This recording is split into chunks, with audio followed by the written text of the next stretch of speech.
আমার জানা মতে বাংলাদেশ সহ পৃথিবীর সহ অনেক দেশে কত শিশুদের নিয়ে অনেক প্রতিষ্ঠান আছে এবং তারা কাজ করে যাচ্ছে, নিরলসভাবে শ্রম দিয়ে যাচ্ছে।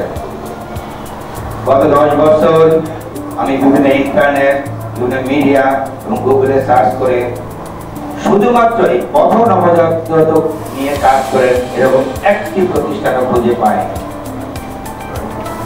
আমি 2015 সাল থেকে এই পথ নবজাতকদের নিয়ে কাজ করছি। আমি চাই আপনারা আমার পাশে এগিয়ে আসুন। এই পথ নবজাতকদের যে করুণ দুর্দশা, আমরা তাদেরকে এ থেকে মুক্তি দিই।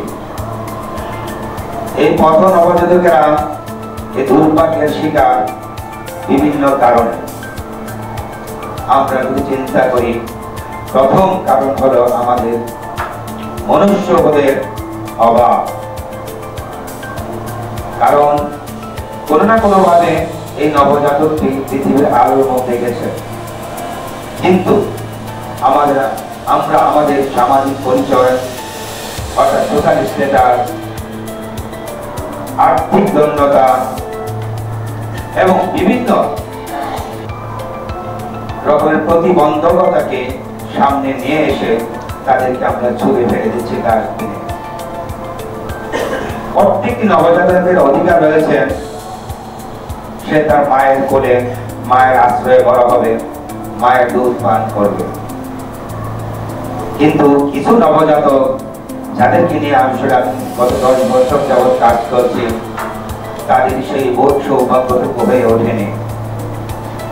মায়ের কোলের পরিবর্তে তাদের আশ্রয় হয়েছে সে ডাস্টবিন, নদী নালার পার, খালে বিলের আড়াল, পাট ক্ষেত অথবা ধান খেতে। কি দুর্ভাগ্য, কি নির্মম। আমরা একটা দেশের নাগরিক। এই বাবুটি যে দুনিয়াতে এসেছে সে কোনো না কোনোভাবে একটা পরিবারের নাগরিক এবং অংশ ছিল। বিভিন্ন কারণে তাদেরকে ছুটি ফেলা হচ্ছে।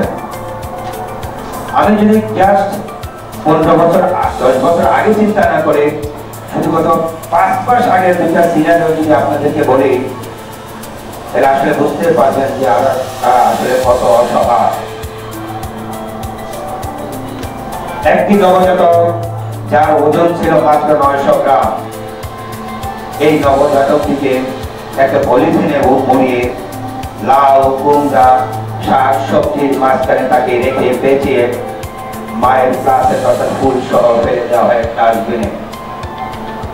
কোনো না কোনো ভাবে আল্লাহর রহমতে সেই বাবুটি একটু কান্নার কোন একটা শব্দ করতে পেরেছিল, আর সেই শব্দ গগন বিদারী শব্দ একজন মমতাময়ী পথচারীর কানে আসে। উনি পলিথিনটা সহ পুড়িয়ে নিয়ে আসেন আমার কাছে। ইমিডিয়েটলি বাচ্চা দেখা গেল একেবারেই হাইপোথার্মিক অর্থাৎ তাপমাত্রা তার রেকর্ড করার পর্যায়ে নেই। তাকে রিসার্চিটেট করা হলো, জীবন দানের চেষ্টা করা হলো, তাকে লাইফ সাপোর্ট দেওয়া হলো। এই নবজাতকটির বয়স আজকে 126 দিন, সে আজও আমার আন্ডারে ভর্তি আছে।